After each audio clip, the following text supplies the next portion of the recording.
Ça vous a pas échappé, la semaine dernière, il y avait d'immenses grèves en Allemagne. On avait dit qu'il pouvait y avoir contamination. Hmm. Et cette semaine, c'est plus que ça. C'est pas juste 20 tracteurs, c'est ça, qui ont été envoyés d'Alsace en Allemagne. Non, non, c'est déjà plus conséquent. Mais par contre, les médias restent aussi silencieux sur l'affaire. Ils peuvent l'être moins. Ils sont moins silencieux parce que ça se passe directement sur le territoire. Et il y a eu des morts. Hmm. Et des blessés. Donc ils n'ont pas pu étouffer aussi facilement que ça. Mais c'est vrai qu'ils n'arrivent pas à contenir la marmite. Et on est là aussi pour la faire déborder. Donc, on passe au sujet. On va plutôt regarder un état des lieux de l'agriculture. C'est comme ça que le sujet va être présenté. On va regarder un état des lieux de la situation de l'agriculture, de la PAC, et après on expliquera plus en détail ce que ça implique. D'accord. Benjamin Dubois. Bonjour Benjamin. Revenir sur ce que représente aujourd'hui, on en disait un mot, l'agriculture en France, les chiffres de notre agriculture.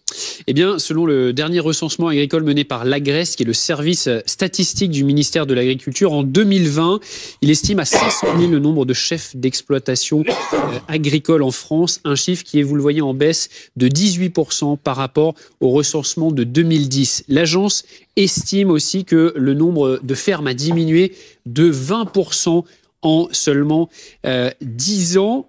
On va le voir, la moyenne d'âge des agriculteurs se situe, elle, autour de 51,4 ans. 55% ont plus de 50 ans et seuls 1% ont moins de 25 ans.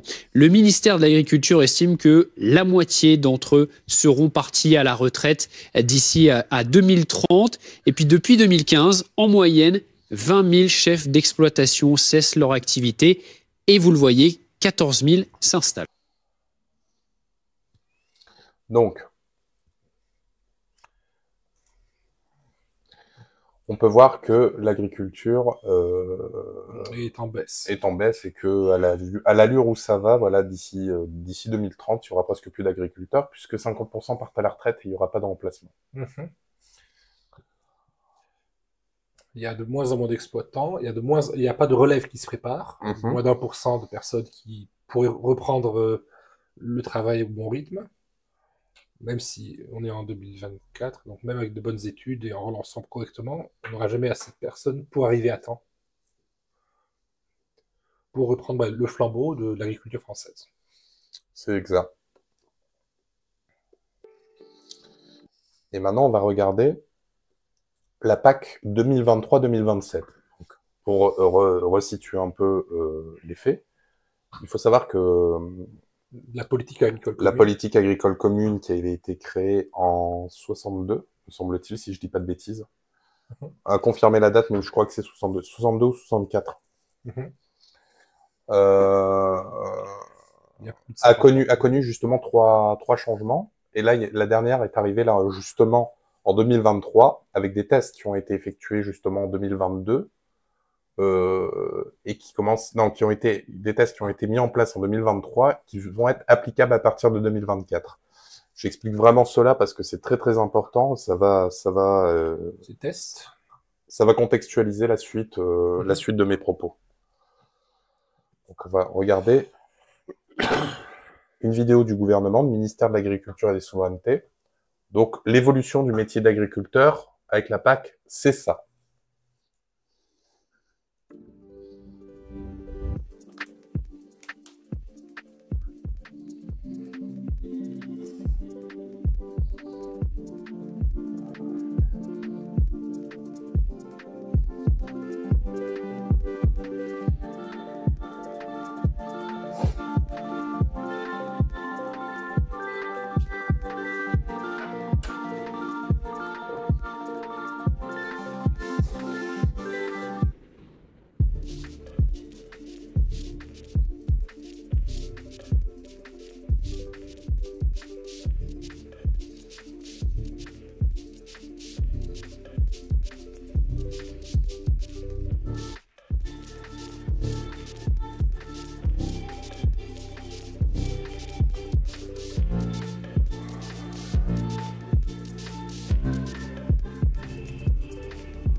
Qu'est-ce que tu comprends sur cette vidéo, Adam?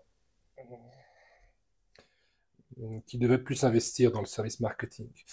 Mais le fond, enfin, dans le fond, qui veut faire passer la moitié du territoire français en élevage, en agriculture bio. Non. Non, regarde, il faut bien... C'est subtil, hein. C'est très très subtil et après, ça va l'expliquer. En fait, le programme de la PAC, c'est de te compenser pour que tu ne produises plus. Ah, oui.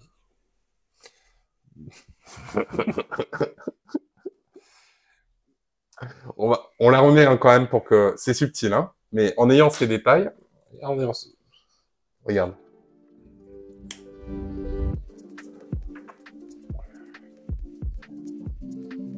Bénéficiaire, donc la France reçoit de l'argent de la PAC. Oui, donc ça c'est première chose. Elle reçoit, mais il faut savoir aussi que la France est aussi le plus gros contributeur de la PAC. Donc bon. Ça s'équilibre. Ça s'équilibre.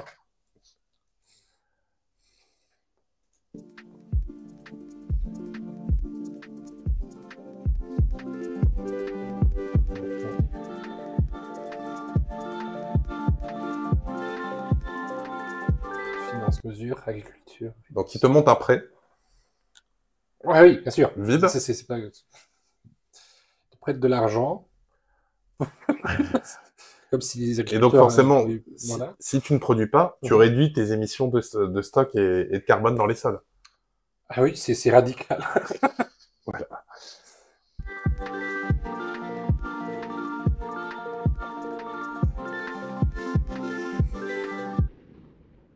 Retarder la récolte du blé, oui, ça aussi, ça avait été dit. Si les agriculteurs veulent toucher certaines formes de compensation, ils doivent retarder le moment où ils prélèvent le blé. Donc c'est pour ralentir la production. Oui, mais c'est pas comme ça. Quand est-ce qu'on retarde le prix du blé? L'agriculteur est le mieux placé pour savoir quand est-ce qu'il va récolter le blé. C'est lui qui le fait, qui le connaît, qui le plante, Qui est-ce qui dit, allez, retardons de 2 semaines encore, on leur balance ça. Non, on leur accorde leur subvention s'ils obéissent à ces règles.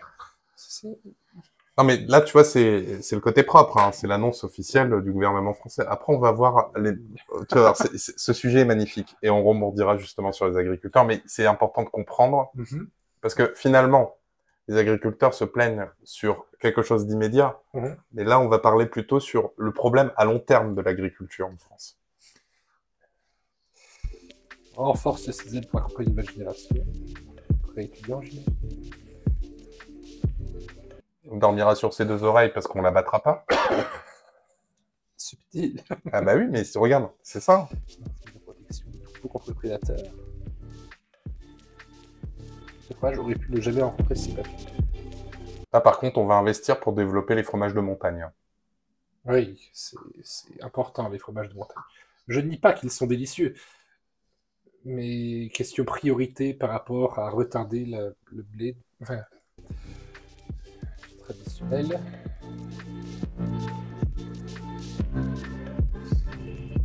Protéines végétales, oui, ça c'est le message, c'est un peu simple.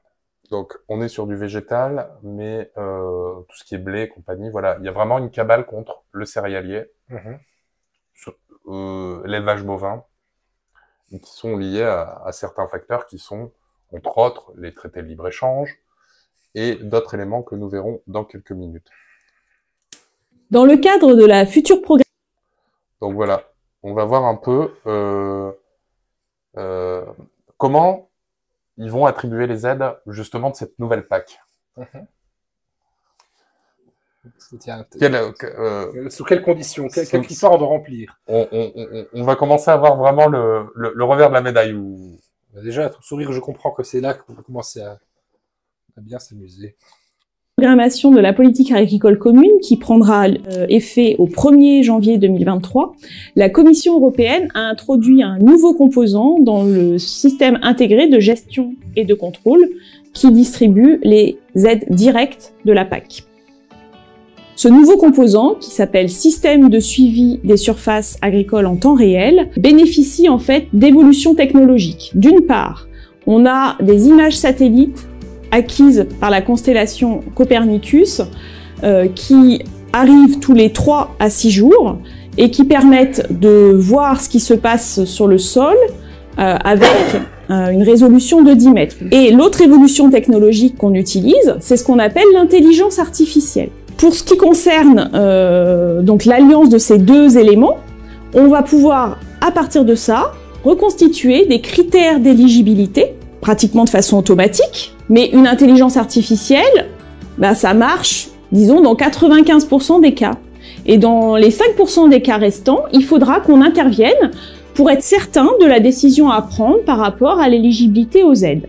Et pour ce faire, l'administration regardera bien sûr et essaiera d'avoir d'autres éléments, mais sinon on se tournera vers les agriculteurs à l'aide d'applications nous permettant de communiquer avec eux.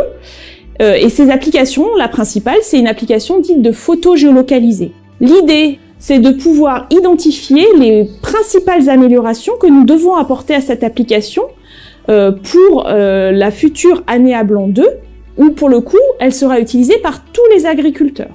Ça, c'est la première échéance. Et bien sûr, l'échéance suivante, c'est l'année 2023, qui sera la première année de la programmation PAC 2023-2027, au cours de laquelle on instruira les dossiers droit au paiement de base, paiement redistributif, et les dossiers ICHN sur la base des indications du système de suivi des surfaces en temps réel. Donc ce système qu'on aura testé à blanc en 2 étapes sur 2022 sera effectif en 2023.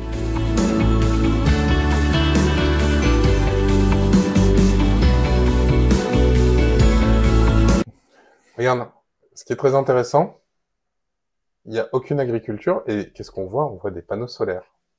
C'est un indicateur, hein? Non, ça, c'est pas des panneaux solaires, ce sont des vignes ou des plantations de kiwis, ça. Avec du plastique en haut pour... tu vois, t'as raison, mais ça aurait pu... Non, je vois bien un fermier de 65, 70 ans avec l'application qui doit essayer de prendre en photo son champ parce qu'il est regardé par les satellites en haut. Avant, les satellites, c'était pour, je sais pas, l'espionnage, ça m'est... On achète un terrain. Et étant donné que c'est un algorithme et une intelligence artificielle qui va nous définir les aides, tu sais, un peu comme pendant la Seconde Guerre mondiale où ils ont mis des faux chars. J'ai exactement pensé qu'on dit, on met un faux champ. On va faire un faux champ avec des fausses vaches en carton. Comme ça, le satellite, il va voir les vaches. Et pour la photo qu'il faut envoyer par le portable, on la fait faire par une autre intelligence artificielle. Non, encore mieux. On fait des champs complets de panneaux solaires. Tu comprendras. Mais déjà, c'est pas du flicage de base, mais déjà, ils disent, vous pourrez plus déjà échapper à nos contrôles, parce que c'est par image satellite, vous n'aurez aucune échappatoire. Les photos nous permettront, que vous nous ferez, seront géolocalisées, donc on sera à tel jour, à tel moment, dans tel endroit, c'était dans tel état. Donc si vous récoltez un peu avant ou pas, ils le seront aussi. Ah, et le truc aussi, quand on dit gérer par intelligence artificielle, c'est pas comme avant on gérait avec des algorithmes que l'on avait créés. Par intelligence artificielle, ça veut dire que s'il y a une panne ou une décision qui peut sembler arbitraire, on ne peut pas remonter dans le flux comment l'intelligence artificielle est arrivée à cette conclusion. Si, justement, parce qu'en fait, c'est les irrégularités qui vont être pointées, qui vont faire en sorte que le dossier va monter. Donc, il y a moyen de tracer. Parce qu'en fait, quand ils disent intelligence artificielle, c'est plutôt data mining, ce qu'ils font. C'est pas de l'IA. Ils disent intelligence artificielle pour vulgariser auprès des citoyens. Mais il y a une différence entre l'IA, qui est un système d'apprentissage automatisé, tandis que le data mining, c'est l'humain qui vient croiser toutes les infos. Il donne tous les critères qu'il veut. Il a les critères, il a les bases de données, et il vient les croiser pour voir les irrégularités. Il croise des millions de données une personne peut croiser plusieurs millions de données en même temps sur... Donc, ce qu'ils appellent intelligence artificielle, c'est ça, il faut bien le comprendre. C'est comme ça que fonctionne Ficoba, par exemple. D'accord. Donc, en fait, ça permet de tamiser des données en masse. Attends, on va regarder un peu les commentaires. N'empêche, à partir du moment où ils disent par vision satellite... Copernicus, hein. Je veux dire, Donc, Dom Mort qui dit une com opaque sur les buts cachés dans la PAC. Ah, on n'est qu'au début des révélations, Dom Mort. Hein. Tu verras. Vagabonde. Ça me fait penser au gouvernement qui, n'ayant pas pensé au fait que la Seine sera bloquée pendant les JO de Paris, a demandé aux agriculteurs s'ils pouvaient retarder les récoltes, sinon une partie de l'économie agraire serait mise à mal pendant l'été 2024.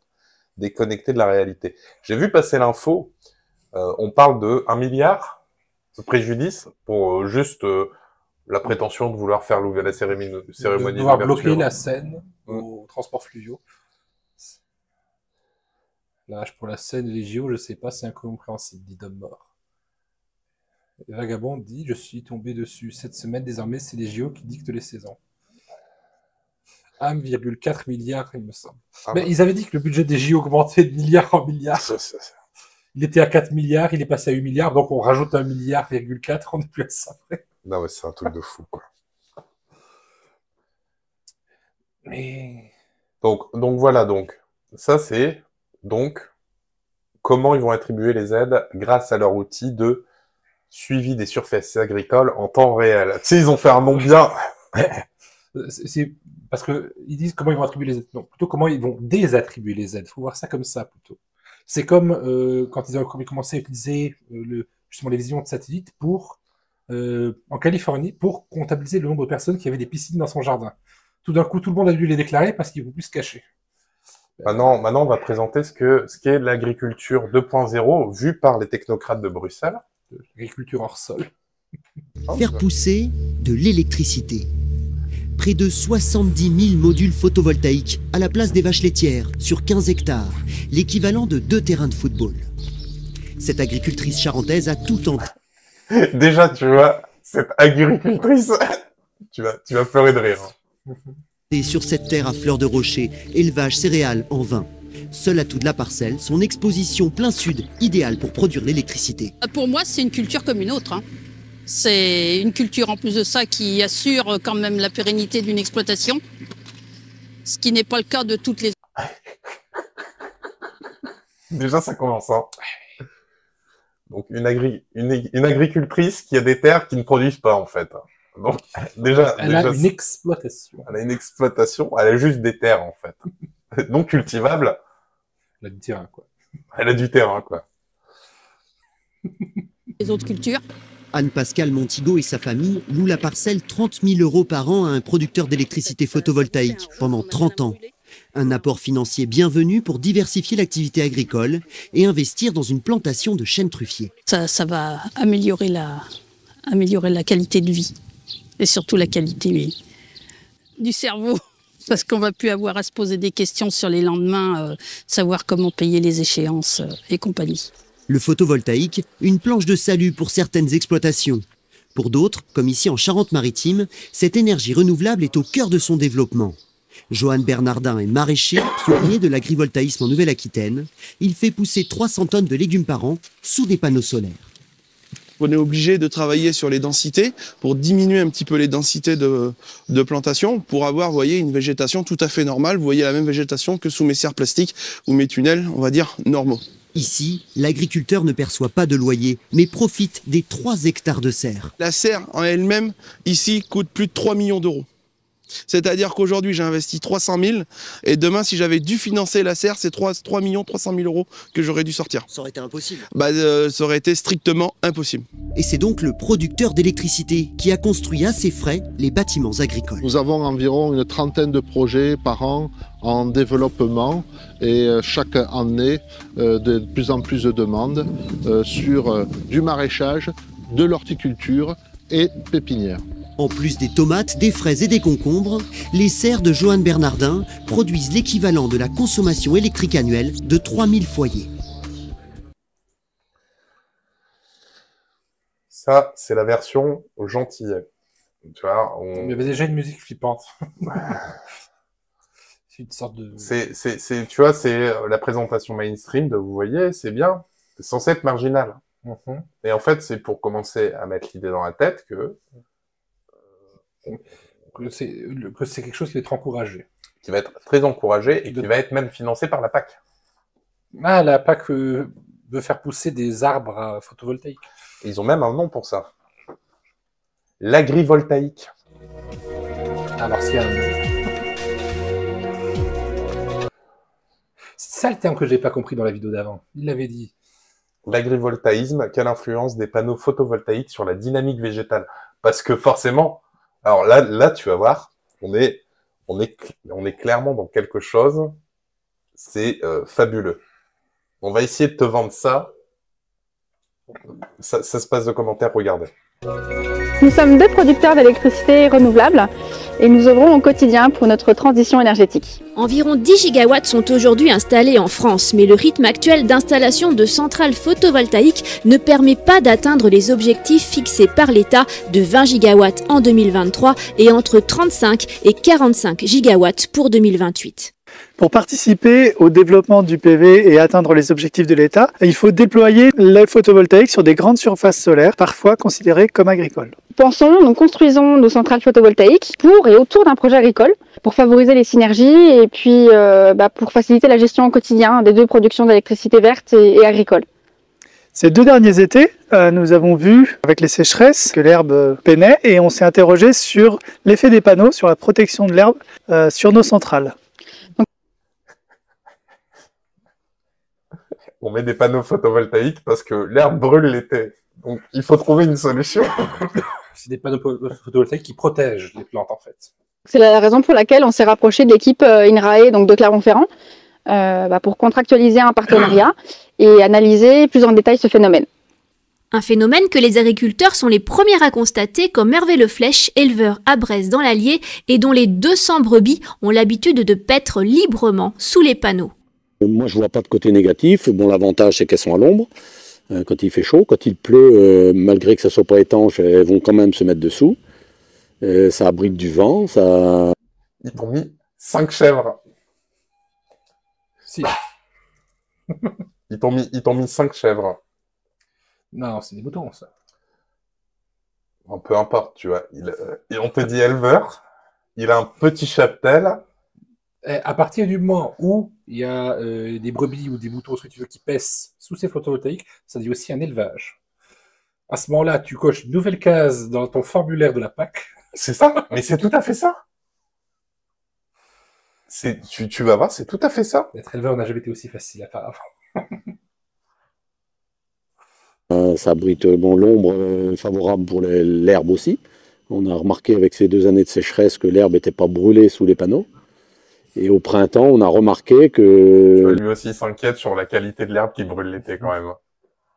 L'herbe pousse plutôt sous les panneaux qu'entre les panneaux. Un avantage pour cet éleveur qui bénéficie de la gratuité du terrain en échange de son entretien. Disons qu'elles sont nourries plus ou moins gratuitement. Elles entretiennent le terrain et donc on n'a pas besoin d'avoir des terres agricoles. On se côtoie depuis le début du projet. Donc voilà, et puis on essaye de suivre l'évolution un peu ensemble, de voir qu'est-ce qu'il faut améliorer, qu'est-ce qui va pas, c'est un partenariat de toute manière. Un partenariat entre le producteur d'électricité et l'agriculteur, mais aussi avec les scientifiques de l'INRAE qui cherchent à mesurer l'action bénéfique des panneaux solaires sur la pousse de l'herbe. Des études menées sur 2 sites aux conditions climatiques.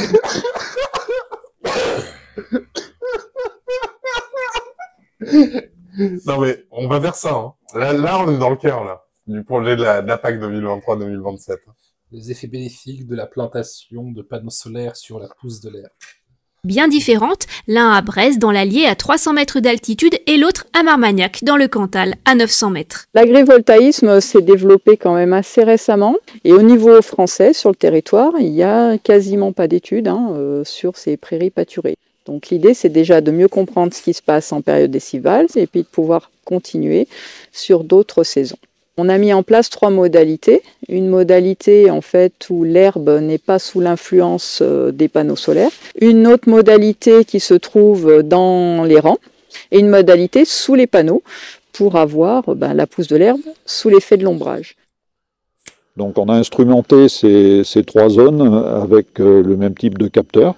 Ce sont des capteurs de température et d'humidité, aussi bien pour l'air que pour le sol, mais aussi des capteurs de rayonnement et une mini station météo avec laquelle on mesure la quantité de précipitations la vitesse et la direction du vent, le rayonnement et température et humidité de l'air. Des relevés qui sont mis en corrélation avec la hauteur, la quantité et la qualité des pousses d'herbe. Les résultats qu'on a obtenus sont qu'en fait, sous les panneaux, en été, l'herbe pousse mieux. Donc on a un effet significatif donc d'une croissance qui est 2 fois supérieure sous panneau par rapport à la modalité pleine lumière. On observe aussi que l'indice de végétation est plus élevé, donc on a de l'herbe qui reste plus verte plus longtemps. Et ça, c'est lié au fait que sous les panneaux, on a plus d'humidité dans le sol et aussi une température du sol qui est plus faible, donc des conditions plus favorables à la pousse de l'herbe. Dans un contexte de dérèglement climatique, les systèmes agrivoltaïques permettent de fournir du fourrage plus longtemps sous les panneaux. La combinaison centrale photovoltaïque plus ovin fait donc partie des solutions vers les transitions énergétiques et agricoles. Quand on parle d'écologie dans l'agriculture, il faut voir ça. Démunir la fonction de l'agriculture au détriment du photovoltaïque. Comme tu peux voir, hein, ça c'est un spot promotionnel de l'INRAE, qui sont les entreprises qui font le dossier justement pour les installations de ce type, qui font le dossier à la PAC et qui touchent le max de pognon. Et il faut savoir que comme ça devient avec la PAC une obligation pour les agriculteurs, en ce moment, ce type d'entreprise fait la tournée des petits villages français avec des convocations de mairie pour venir dire aux agriculteurs, on va vous déposséder de vos terrains, enfin d'une partie de votre terrain pour mettre du photovoltaïque. Mais tu sais, on commence avec un petit peu et les besoins vont être grandissants. Oui. Donc, c'est lunaire. Ils sont en train de te faire une explication sur l'herbe pour cacher leur véritable attention, quoi. Attention. Autant en Espagne, quand il y avait des vastes étendues secs, déserts, planter des panneaux de photovoltaïque, mais dans nos verts pâturages français. D'ailleurs, je vous invite à aller voir la dernière vidéo de Tatiana Ventose, qui parle justement de ça, que c'est en cours. Elle parle justement qu'elle a rencontré ce type d'entreprise dans son village, dans sa commune, et elle vous explique un peu plus en détail le genre de mécanisme et de procédés que ces entreprises utilisent. Je mettrai la vidéo en lien de ce qu'elle dit. Ça peut valoir le coup dans la VOD. En tout cas, pour ceux qui découvrent la chaîne, n'hésitez pas à vous abonner. Ça nous donne du soutien. Les commentaires, il y en a eu plusieurs qui sont passés aussi. Encore plus haut. Voilà. Vagabonde.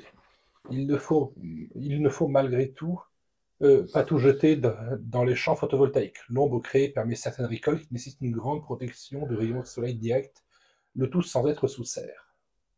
Sans pour autant que je conditionne l'abandon progressif de l'agriculture traditionnelle. Mais là, ils s'en prennent pas aux fermes modernes. Ils s'en prennent précisément aux fermes et aux vieilles exploitations qui, elles, sont souvent surendettées et qui sont obligées de signer n'importe quel contrat. C'est précisément l'agriculture traditionnelle qui va disparaître par ce procédé. Même à partir de brebis d'élevage légal. En même temps, là, quand elle parlait de faire des recherches, ils ont pris un champ dans une exploitation, ils ont fait des mesures. Ils ne présentent pas beaucoup de divers... Bon, et puis je soupçonne fortement aussi les deux agriculteurs d'être des acteurs, en perso. Ah, je sais pas. Enfin, ça, c'est à titre personnel comment moi je le vois. Alors qu'ils débutent leurs études de théâtre. Enfin, déjà, tu passes pas devant le spot en disant je suis un agriculteur, en disant que t'as une terre qui produit rien, tu vois. Enfin, peut-être qu'on leur a écrit le texte plutôt. Des vrais agriculteurs, mais au témoignage plus ou moins fabriqué. Enfin, il y a quelque chose qui colle pas, tu vois.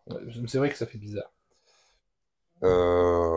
Donc voilà pour cette partie-là. En même temps, elle hésitait quand ils disaient les 30 000 euros par an, ça va permettre de relâcher la pression. Elle a l'air sincère quand elle disait ça. Bon, et puis aussi, une chose qui brutalise énormément actuellement les agriculteurs, c'est tous les différents échanges. Les traités actuellement, ils sont en train de revoir le Mercosur. Là, ils ont signé un traité avec, me semble, la Nouvelle-Zélande pour faire venir de l'agneau, enfin du mouton. de Nouvelle-Zélande, Oui. et qui viennent défoncer en fait Tout ce qu'il y a en Europe, parce que l'Océanie, par exemple, première productrice de cuir mondiale et d'agneau, c'est ça. Pour le Mercosur, qui voulait importer toute la viande bovine. ovine. Bovine. Bovine et ovine. Je crois que parce qu'il y a les poulets du Brésil. Ah, aussi. Ah bah oui, la ferme Voilà. il y a la ferme aux 1000 vaches, ouais, c'est ça. Du coup, la PAC gère l'Europe, mais en même temps, elle ne va pas empêcher le marché ouvert. C'est exact. Et il y a un nouveau phénomène très intéressant. C'est les importations céréalières qui viennent faire du dumping, justement, sur les agriculteurs européens. En provenance d'Ukraine. Voilà. On va pas parler de profiteurs de guerre. Non, non, ce mot ne sortira pas dans cette vidéo. Mais en fait, je ne comprends pas pourquoi en fait ils n'ont pas de taxes. Pourquoi on intègre leur économie alors qu'ils sont pas dans l'Union européenne. Il y a les traités qui l'interdisent. Donc en fait, tu vas voir, ils disent quelque chose moi qui me fait marrer. Ils sont en train de te dire que en gros ils vont peut-être essayer de voir pour comment l'arrêter ou quoi, mais en fait ils peuvent déjà l'arrêter à tout moment. L'Ukraine n'est pas dans l'Union européenne. Ça a été débloqué précisément au début de la guerre. Oui. Enfin, au début de l'invasion massive. Oui, mais il continue. Bon, là, on parle des céréales, mais il n'y a pas que ça. Il y a aussi le sucre qui vient d'Ukraine. J'ai parlé justement avec un agriculteur hier. Il me disait, rien que hier, d'Ukraine, il y avait eu 35 000 tonnes qui étaient envoyées de sucre. Donc forcément, ça vient faire une concurrence déloyale, parce que faut savoir que le salaire moyen en Ukraine est à peu près de 150 €, si je ne m'abuse. Hein.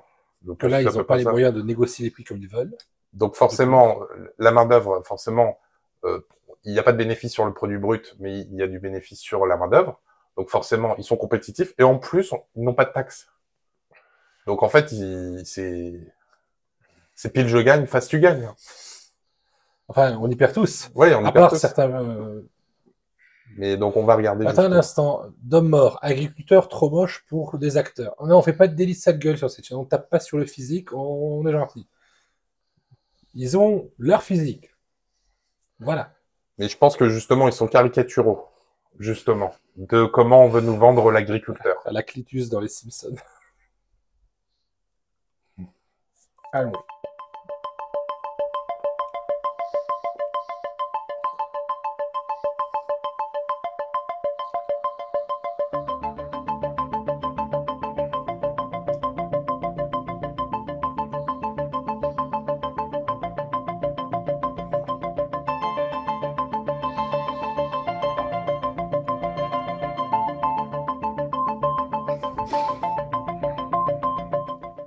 We need to take into account sensitivities of agricultural sectors, especially in neighboring countries which are most affected. So we are looking at the best ways to do it, including on a possibility of having safeguards, not only in the case of disturbances of the EU market as a whole, but also in case of disturbances of in a single member states or few member states, because we know that the regional impact of Ukrainian agricultural food exports is very uneven across the EU, primarily affecting neighboring countries, and also looking on how to safeguard the most sensitive products.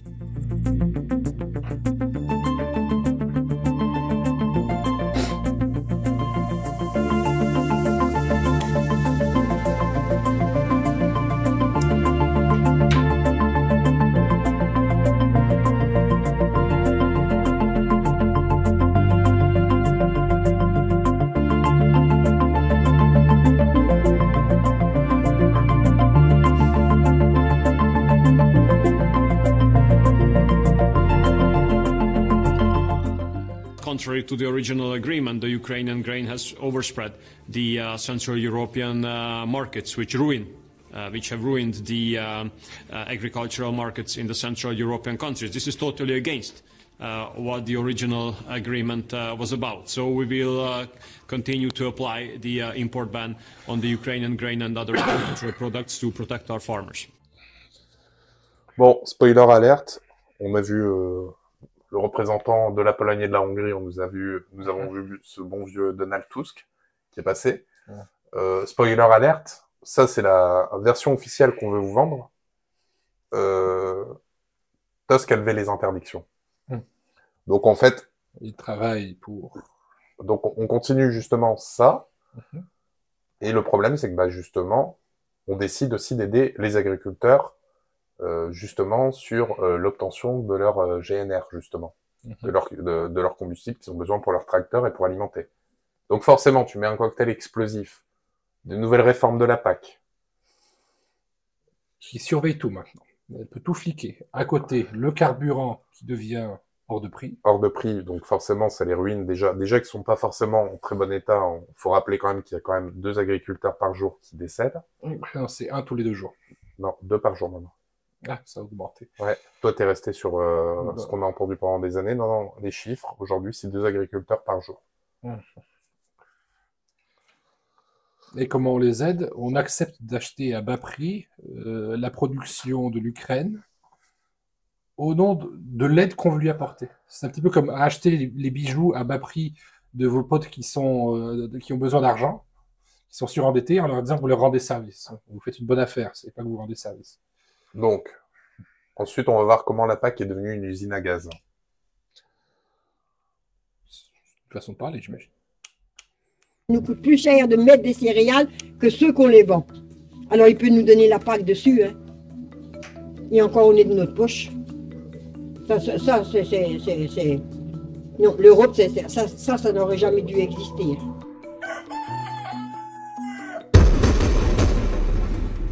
Qu'est-ce que c'est que la PAC? La PAC, c'est la politique agricole commune à 28 États membres de l'Union européenne. C'est 28 pays différents, des géographies différentes, des productions différentes, une véritable usine à gaz. La politique agricole commune est la plus ancienne politique commune aux Européens. Et c'est quelque chose d'extrêmement important budgétairement. Elle fait encore 45% du budget de l'Europe. La PAC a été... Ça, cette vidéo avait déjà un certain nombre d'années. Aujourd'hui, le budget, il est à 33%. Il a déjà été raboté. Donc, il y a aussi moins de gâteau à gagner. Imaginez, en 1957, au moment du traité de Rome. Elle a été mise en œuvre un petit peu plus tard, en 1962. Depuis, elle a été abondamment réformée. Initialement, les objectifs de cette politique étaient de garantir un revenu aux agriculteurs via des prix qui étaient eux-mêmes garantis par le budget européen. On les incitait aussi à produire le plus possible pour faire en sorte que l'Europe, dans sa totalité, ait suffisamment à offrir à manger à ses consommateurs. Il faut se rappeler que c'était la période après-guerre. Alors tout ça a bien marché, tellement bien marché que finalement on s'est retrouvé en Europe avec des excédents de beurre, de lait, de viande qu'on était obligé de stocker dans les frigos communautaires, ce qui coûtait finalement beaucoup d'argent. On a complètement changé de politique tout à coup et c'est la réforme de 1992. Au lieu de continuer à payer un certain prix les produits agricoles, l'Europe a décidé de passer à un système fondé sur des aides à l'hectare. L'idée était de stopper le lien entre production et prix. Plus on produit, plus on gagne. Il fallait sortir de là pour mettre fin aux excédents. Ce qui a d'ailleurs créé des distorsions de concurrence entre les pays. La famille royale britannique, qui possédait beaucoup de terres, était une des plus grandes bénéficiaires de cette politique, puisqu'on versait des aides à l'hectare et qu'elle avait beaucoup d'hectares. C'était... Ça te fait marrer, tu veux réagir sur la famille royale anglaise? T'imagines, la reine Victoria avec 2 petits seaux, un chapeau comme ça en paille. Finalement, ils ont bien fait de faire le Brexit, hein, juste avant qu'ils coupent la PAC. Ils ont sauvé les bijoux de famille. Mais ça récompense les propriétaires de terre, pas les agriculteurs à proprement parler. C'est ça. Continuons. Complètement aberrant. Ces grandes inégalités criantes ont été réglées. Donc on est passé à une politique qui désormais prime les efforts en faveur de l'environnement tout en continuant d'aider la production agricole. Alors quelle est la situation aujourd'hui? Même s'il existe toujours une politique agricole commune, la responsabilité de caractériser sa politique agricole maintenant revient aux États.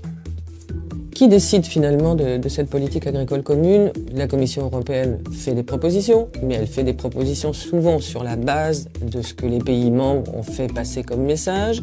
Et ensuite, une fois que les textes ont été rédigés, ils sont proposés au vote des États. qui est bénéficiaire de cette politique agricole commune aujourd'hui, c'est la France, ça l'a toujours été, parce que c'est la plus grande puissance agricole européenne. Mais ces crédits, qui sont de 9 milliards d'euros par an pour la France, elle en aura bien besoin, parce qu'on voit arriver des concurrents, et pas des moindres. Il y a parmi ceux-là la Chine, et il y a la Russie, qui est redevenue le premier exportateur de blé dans le monde. Et pour nos producteurs de blé, la partie va être très difficile à jouer. Donc, la PAC, c'est les États qui la créent pour leur État. Les conditions, en fait, c'est encore peut-être le seul truc où il y a encore une souveraineté. C'est-à-dire que les conditions photovoltaïques, c'est des plans à la Macron. C'est quelque chose que le gouvernement a proposé, que l'Union a transformé en dossier, qui a été voté par le gouvernement. C'est bien ça le boomerang, c'est ça? Voilà. Et c'est ça peut-être la chose la plus importante aussi à retenir de cette vidéo. Ça veut dire que il y a la PAC, c'est à l'échelle européenne, mais la proposition de comment elle agit est faite au niveau du gouvernement. Il a le droit d'accepter ou de refuser tel ou tel projet. Il les passe au vote. Mais, chose très intéressante aussi, c'est qu'on voit que la PAC, au départ, a été de faire du collectivisme, justement, pour produire en masse. Mhm. Il y a eu une tentative de décélération, justement, pour subventionner les propriétaires terriens, cette fois-ci, ceux qui possédaient des terres. Okay. Et en finalité, on en arrive à, on va vous donner de l'argent si vous ne produisez pas, et que vous lâchez votre terre en location pour des panneaux photovoltaïques. Et en même temps, on dit que la Chine et la Russie... Et on essaye de vendre ça comme de l'agriculture. C'est très intéressant. Donc, voilà le problème auquel les agriculteurs sont actuellement confrontés. On peut comprendre pourquoi ils sont en colère. Et par contre, ce qui m'étonne, c'est que j'ai trouvé qu'en France, ça a mis beaucoup de temps avant d'arriver. Et que ça met même du temps à démarrer. La prise de conscience. Même de démarrage, parce que il y a eu du coup cette colère des agriculteurs. Mm-hmm. Donc, on va voir, eux, de leur point de vue, parce que forcément, on parle des agriculteurs en leur nom, on explique les choses, mais moi, c'est pour ça que je voulais qu'on revienne sur tous ces éléments, parce que c'est un sujet tellement complexe, et encore, je pense qu'on aurait pu aller plus loin. Et il faut que la vidéo, elle reste digeste au maximum. Mais ce qu'on peut voir, c'est que le problème est massif, et bien plus gros que ce qu'on entend à la télé quand il y a un agriculteur qui vient expliquer les problématiques. Les problématiques pour le moment des agriculteurs, c'est ils veulent produire et ils veulent avoir ils veulent pouvoir vivre l'énergie à bas coût pour pouvoir continuer à vivre de leur travail. Ils veulent pas vivre de subventions parce qu'en plus on leur vend, vous voyez, c'est génial, vous bossez plus, en plus vous touchez de l'argent, c'est fabuleux. Oui. La France, première puissance agricole européenne, du moins à une certaine époque. Elle l'est plus déjà depuis un moment, mais oui, grenier du monde, on disait de la France. Donc là, on va regarder du coup ce que cet agriculteur a à nous dire. Qui est payé par le consommateur, il y a moins de 10 euros qui reviennent dans la poche. Aujourd'hui, sur 100 euros qui est payé par le consommateur, il y a moins de 10 euros qui reviennent dans la poche de l'agriculteur. Voilà, c'est quand même inadmissible.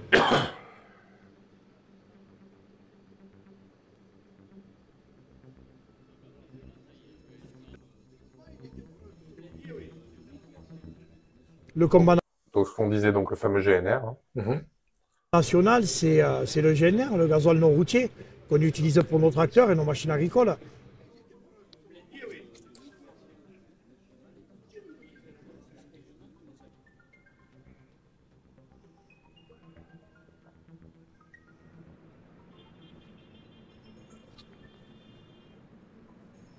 Alors aujourd'hui, on taxe les agriculteurs pour la pollution, puisque soi-disant ça pollue, mais on ne taxe pas le kérosène pour les avions qui polluent notre ciel à longueur de journée.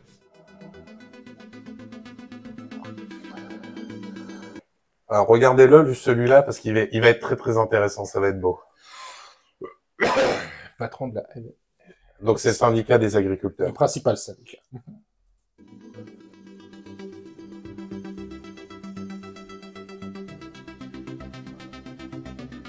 On est parti sur des productions de qualité. Les agriculteurs se sont adaptés. Certains sont partis vers des productions bio, à la demande du consommateur. Et aujourd'hui, les productions bio sont payés encore moins cher, notamment le blé, que les productions conventionnelles. On ne peut pas continuer comme ça, on marche vraiment sur la tête.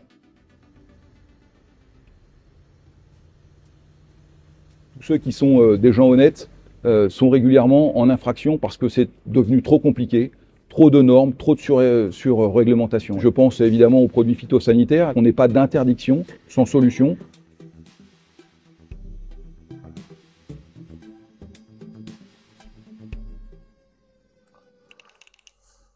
Donc, le fait de les fliquer, c'est aussi de voir qu'ils n'utilisent pas ces produits qu'ils ont interdits. Oui.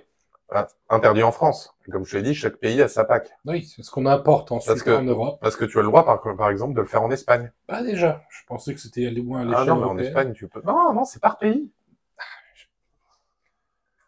Donc, c'est encore une colère encore plus légitime.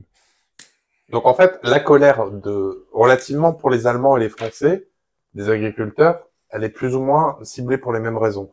Mais la colère, par exemple, parce qu'on a vu que les Roumains, c'est aussi les agriculteurs roumains aussi, polonais aussi, c'est pas pour les mêmes raisons. Mais les normes excessives, elles sont partout. Oui, les normes excessives sont partout, mais il y a des accords, on valide dans certains pays, on a le droit en Europe, dans d'autres non. Enfin, il y a une forme d'hypocrisie par rapport à ça. Et donc, du coup, la marche des agriculteurs a commencé le 16 janvier 2024. Aujourd'hui où on vous parle, on est le 24. Et ça commence seulement à prendre forme. C'est pour ça que je te dis, je trouve que c'est assez timide. Donc, qu'est-ce qui s'est passé le 16 janvier 2024 à Toulouse? On va le voir.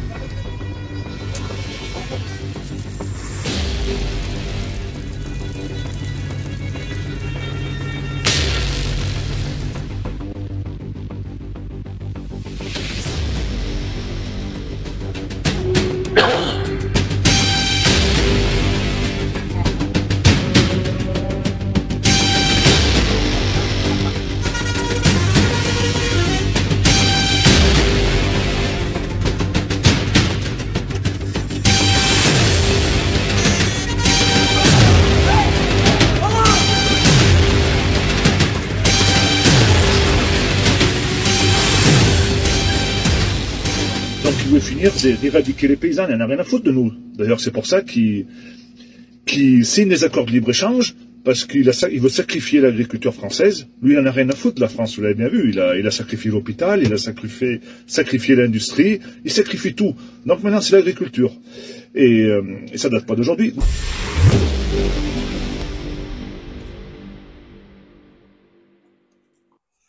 Donc, ça, c'est le début. Donc, tu vois, Toulouse, ils ont marqué le pas. Et à l'issue de cette journée des premières manifestations du 16 janvier, on a le patron du FNSEA, qui s'est fait huer, vendu, t'as pas de couilles, qui est le responsable régional de la FNSEA. Non, donc c'était pas le gars qu'on avait vu avant, parce que lui, c'était le grand patron, copieusement hué et insulté, qui s'appelle Rousseau, pour info, par les agriculteurs à Toulouse, après avoir appelé à rentrer dans le calme, tandis que la délégation n'a rien obtenu. On va écouter ça.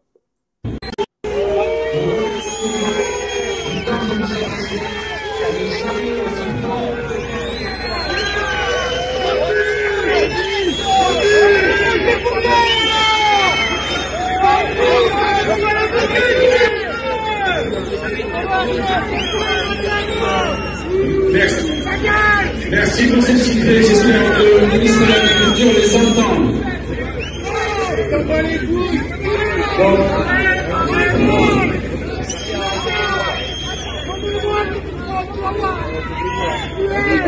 Maintenant, reprenez les tracteurs et rentrez chez vous dans le plan. Donc, vous avez manifesté une petite journée, rentrez chez vous. Donc, qu'est-ce qui se passe du coup après? Les jours qui suivent. L'épisode 2.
Moi, j'ai juste envie de dire, la couleur jaune, ça annonce peut-être quelque chose, ça, mon cher Adam.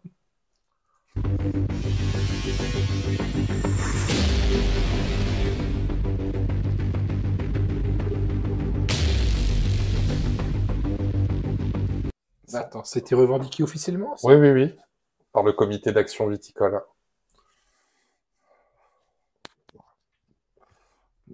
Et ça parle pas à la télé, hein. Alors, un feu de poubelle de gilets jaunes, on en parlait des heures. Il y avait des spécialistes du feu de la poubelle qui venaient en défilé.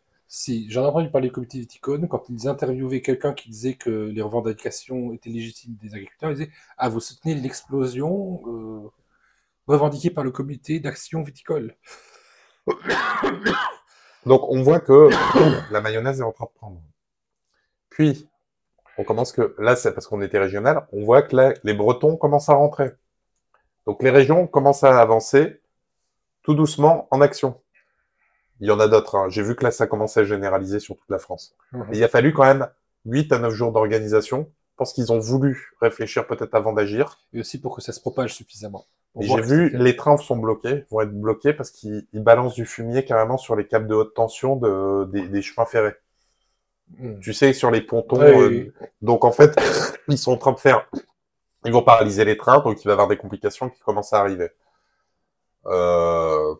Donc, là, on commence à aller sur quelque chose de lourd. On a un commentaire de Vagabonde. Plus bas. 5 ans plus tard, le retour. Bientôt, sur vos médias, vos routes, vos bâtiments, les gilets jaunes, le retour. Eh ben justement, tu fais bien d'en parler, Vagabonde, parce que ils sont là. Comme vous le voyez sur ces images, les gilets jaunes sont descendus il y a quelques minutes sur le bitume du périphérique, donc plusieurs dizaines de gilets jaunes. Donc vous reconnaissez sans doute au niveau de Gramont, voilà, qui est un peu l'un des épicentres de la manifestation. Donc d'un côté, très peu de véhicules ne passent, et de l'autre côté, il y a beaucoup de monde. Voilà. Donc les gilets jaunes sont à pied sur le périphérique. Il y avait quelques gendarmes présents en haut, mais ils ont vite été débordés par la situation. Donc les gendarmes sont débordés par la situation. Je suis pas sûr que les gendarmes condamnent tout ça. Donc on va aller se promener au milieu des manifestants. Il y en a qui font le casse-croûte sur le périphérique. Un McDo a priori. Moi je trouve que c'est pas mal de faire une révolution avec un McDo. Ça m'a toujours fait rigoler. Mais...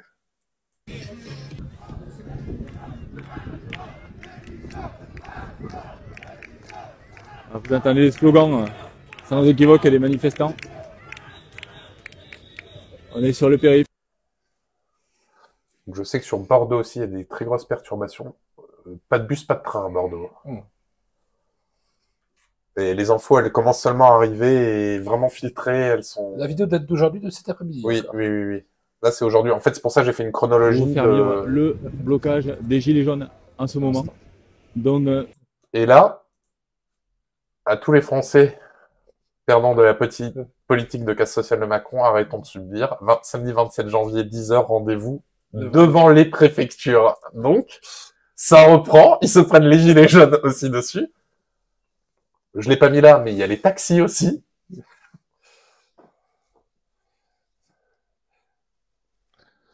Donc samedi commence les Gilets jaunes, saison 2, épisode 1. En tout cas, courage à eux.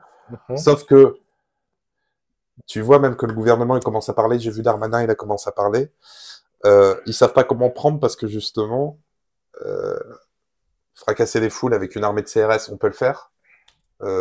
Mais pas s'il y a des tracteurs et de... S'il y a des tracteurs et compagnie, là, ils sentent que c'est l'impasse. Des sources présidentielles disent que Macron, il est en train de flipper, il est en train de regarder si la sortie à la galerie sous l'Élysée, elle est pas bloquée, hein, justement. Premier vol pour Bruxelles. Le premier vol pour Bruxelles. Donc oui, là en fait, ils ont voulu jouer le pourrissement. C'est plutôt la fermentation, ça a explosé. Là, le problème, c'est que peut-être, on avait vu les gilets jaunes une première fois, on a dit que ça reviendra sous une forme, peut-être, potentiellement, et je l'espère pas, plus violente. Et sauf qu'on commence à voir un déterminisme qu'il n'avait pas pendant les gilets jaunes. Il y avait finalement, moi, de ce que je voyais des gilets jaunes, il y avait un côté bon enfant, dans le sens où ils manifestaient, certes, ils disaient leur colère, mais ça n'allait pas dans les gestes. Là, il y a vraiment une volonté carrément d'arrêter le pays de la part des agriculteurs. Des actions très concrètes. Des actions très concrètes. Parce que bon, jusque-là, les gilets jaunes, ils allaient dans un point B, nassé, par une armée de Robocop. Et après, on leur disait barrez-vous, et on leur balançait de la lacrymo, on leur tirait dessus, et puis voilà. Mais on peut pas balancer de la même façon de la lacrymo sur un tracteur qui... Et puis logistiquement, parce que les tracteurs, ils viennent charger. Parce que déjà, la gendarmerie est débordée par certaines manifestations. Et puis ils avaient acheté des VTB, mais même leurs VTB canon à eau, qu'est-ce que tu veux qu'ils fassent avec les tracteurs? Ils vont laver les vides des tracteurs. Non, mais c'est tout à fait ça. Donc... En même temps, avec les tracteurs, j'imagine ça un petit peu à la Soleil Vert, pour ceux qui connaissent. Il y a Dom Mort qui dit... Attends, Vagabond qui dit... Bon, on était là, ensuite on descend. À votre avis, seront-ils mieux organisés et auront-ils plus d'impact que la première fois, ou bien est-ce que ça va aussi s'essouffler à n'aboutir à rien? Alors moi, je vais te dire un truc, Vagabond, sur cette question-là, moi... les gilets jaunes vont juste être des unités de soutien. Je pense pas qu'ils auront la lumière qu'ils ont pu avoir. Je pense que ça restera des tacticiens, ça sera ceux qui ont la logistique. Même si il y a eu beaucoup de choses qui sont passées en 5 ans, et beaucoup plus d'outils de coordination. Après, ce qui peut aussi se passer, c'est qu'ils peuvent lâcher du terrain auprès des agriculteurs pour les forcer à rentrer, et que les agriculteurs lâchent les gilets jaunes. Ça, c'est une possibilité aussi. Mais en tout cas, à savoir qu'ils sont en train de s'organiser énormément nationalement. J'ai vu des vidéos passer. Les gilets jaunes reviennent. Après, il y a eu des petites manifestations dans les communes où ils n'étaient pas beaucoup. On voit quand même qu'ils commencent à avoir des actions un peu partout. Ça reste un peu minoritaire. Je pense que ça doit être les anciens groupes, des gens qui continuent à se fréquenter, les anciens groupes de gilets jaunes qui ont pu reprendre contact. Mais là, on commence à voir qu'ils sont en train de, eux aussi, commencer à se réorganiser, à faire de la manifestation. Le problème aussi, c'est que Macron, il est dans une problématique, comme on l'a déjà dit. Il aimerait devenir le président de l'Europe, donc il faut pas fâcher Bruxelles. Et il faut aussi qu'il ait l'image d'un réformateur. S'il n'a pas l'image d'un réformateur, il n'a pas Bruxelles. Donc en fait, s'il cède face aux agriculteurs, il sera considéré comme un homme faible, et il n'aura pas la place pour Bruxelles. Mais il est en situation de maths maintenant. Il va rien donner aux agriculteurs. S'il donne rien, les gilets jaunes vont revenir plus forts. Vagabond dit, je parle du mouvement en général, gilets jaunes, agriculteurs. Bah, le problème, c'est que si j'étais le gouvernement et que je voudrais casser la grève, ben, je cède du terrain aux agriculteurs, comme ça tu peux mieux mater le reste de la foule, quoi. Oui. Parce que là, c'est la combinaison des deux qui est difficile à gérer, en fait. Mais les gilets jaunes, s'ils redeviennent tout seuls, ils seront facilement gérables par l'État. Tandis que les agriculteurs, là, on voit vraiment qu'ils ont un déterminisme parce qu'ils savent que ben ils arrivent au bout du chemin, quoi. Mais s'ils arrivent à obtenir ce qu'ils veulent, c'est pas certain qu'ils veuillent continuer. Et ça, on verra la forme que ça prendra. Est-ce que ça va se transformer en cristallisation des passions et des colères? Ça, seul le temps nous le dira. Alors là, les agriculteurs, je vois pas comment ils pourraient faire reculer parce que dans quelques années, il y aura de moitié moins. Ils savent qu'ils disparaîtront. Ils savent que là, c'est leur dernier pion à jouer. Parce que après, même si les situations sont pires, il n'y aura plus autant d'agriculteurs pour protester. Oui, c'est ça. Là, c'est d'ailleurs le but. Le but, c'est justement d'externaliser, comme on a délocalisé l'aspirine en Chine. On a délocalisé nos productions agricoles à l'étranger. Et puis après, on te parle de fermes agricoles avec des panneaux solaires et des petites chèvres ou des petites vaches. Hein. Non, c'est trop gros, une vache, tu peux pas la mettre sous ces panneaux. Et puis après, de l'autre côté, on te fait venir des kiwis à 10 000 km en avion, tu vois. Ah, et d'ici 20-30 ans, on dira qu'on va relocaliser la production de nourriture en France et Qui n'y aura pas. On aura un budget colossal pour introduire 15 brebis sur un champ photovoltaïque. Qui ne viendra pas. Avec ce type de politique, ça ne viendra pas.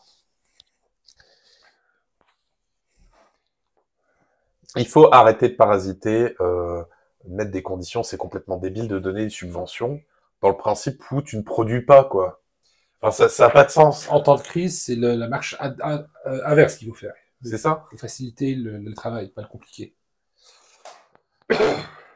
Bon, en tout cas, on espère que pour le premier sujet, ça vous a plu. On trouvait cette approche justement assez intéressante. Pour le moment, il n'y a pas trop d'images. Vraiment, ça aurait été faire un sujet, ça aurait été beaucoup plus compliqué. Je voulais plutôt venir sur cette transition avec la PAC, où je trouvais que c'était intéressant de montrer en fait ce côté désaxé que Bruxelles a et sa vision de l'agriculture, quoi. Pour eux, l'agriculture, c'est des panneaux solaires et 3 vaches, quoi. Pour eux, l'agriculture, c'est de la pollution, ils veulent limiter l'agriculture.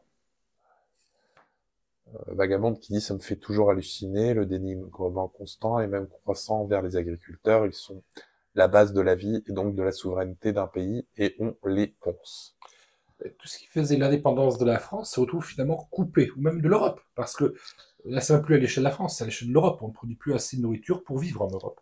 On ne produit plus de nos médicaments pour se soigner en cas de problème. Et là, on va lâcher même notre souveraineté sur notre armement, sur notre nucléaire, apparemment. Donc, ah, ça aussi. je pense que ça va être un des prochains sujets qu'on fera, mais j'attends d'avoir plus d'éléments pour pouvoir en faire un truc un peu plus constructif. Mais la France a décidé de se retirer de son pôle 3 de vente d'armes mondiales. C'est-à-dire le partager avec l'Allemagne.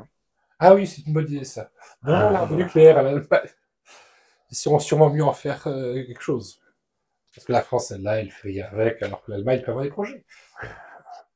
Comme son projet de réarmement, comme son industrie qui est KO. Elle veut se réarmer nucléairement dans un but pacifique. C'est ça. Bon, en tout cas, on va... si vous avez des prévisions sur l'arrivée ou pas, enfin le retour des Gilets jaunes, mettez-le en commentaire. Moi, j'en suis persuadé que là, ça va prendre. Toutefois, pour les Gilets jaunes, après, nationalement. Il y a un coup à jouer, en fait, pour les Gilets jaunes. Dobor dit, le gouvernement ne peut pas céder aux agriculteurs, car il aura trop volé. Donc, même céder 1%, ce serait des milliards. Il n'a pas tort. Ouais, mais le problème, c'est que... Il n'y a pas d'argent magique. Macron, il est... Ouais. Non, mais le problème, c'est que oui, s'il veut jouer le pourrissement, le problème, c'est que c'est les citoyens qui vont commencer à être en colère. Et on peut pas leur dire ils vont plus avoir de bouffe, ils peuvent pas être contre ça, en fait. Oui. Donc, en fait, là, il est dans une impasse. Père Macron. Je vois bien se réfugier à Bruxelles et y rester. Non, il va aller voir son copain Volodymyr. Ils ont des choses à se dire. Ou Oncle Joe, Sleepy Joe. Ça va être quelque chose comme ça. Ah, il veut réarmer la France, mais peut-être pas forcément de façon démographique, mais juste réarmer. Ou peut-être aller voir son ami Clochefab, qui lui a dit que des belles choses à Davos. Il lui a fait une présentation magnifique pour Klaus. En tout cas, voilà. En tout cas, si la vidéo vous a plu, n'hésitez pas à vous abonner sur les liens qui sont ici. Et nous, on va faire une petite pause de 10 minutes. Et... On lit le dernier commentaire de Vagabonde. Ah, j'avais pas vu qu'il y avait un dernier commentaire. Vagabonde. Ils vont peut-être essayer de faire durer jusqu'à l'été, profiter du réarmement massif de la mission Sentinelle pour les JO, et essayer de faire peur avec malgré les interdits. Mais justement, les JO pourraient être un bon point de bascule. Parce que si on peut humilier Macron à l'échelle internationale en profitant des JO, là, ça peut vraiment bien marcher. Ça annule les projets de Macron et ça prévient le prochain politicien qu'il ne peut plus déconner comme ça, que la France est sous le regard de la communauté internationale. Mais faire durer ça jusqu'à l'été dans une sorte d'attente interminable, je pense pas. Là, la colère, elle est maintenant, et c'est maintenant qu'ils vont essayer d'utiliser les actifs. Le timing est pas bon, les JO arrivent, les élections européennes arrivent. Non, c'est pas mal. Hein. Mais c'est le retour de flamme, c'est tout.